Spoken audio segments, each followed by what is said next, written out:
Gujarat medical education centre દ્વારા રક્તદાન અને થેલેસેમિયા માઇનર સ્ક્રીનિંગ ટેસ્ટનું આયોજન કરવામાં આવ્યું.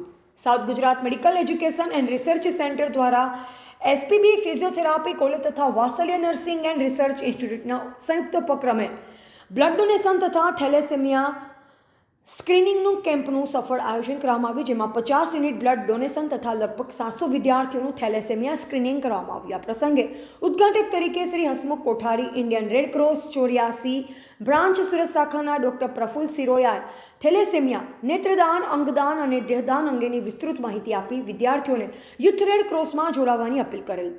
સંસ્થાના પ્રમુખ શ્રી ફકીરભાઈ ચૌહાણ, અન્ય ટ્રસ્ટી શ્રી દીપકભાઈ રાણ, વિજયભાઈ રાણ, ફિઝિયોથેરાપી કોલેજના આચાર્ય શ્રી ડૉક્ટર અંજન દેસાઈ, નર્સિંગ કોલેજના આચાર્ય શ્રી હિના થોમસ તેમજ સ્ટાફના સભ્યો તથા વિદ્યાર્થીઓ ઉત્સાહપૂર્વક ભાગ લીધો અને એક ઉદાહરણ પૂરું પાડ્યું હતું કે માનવ સેવા એ જ પ્રભુ સેવા છે.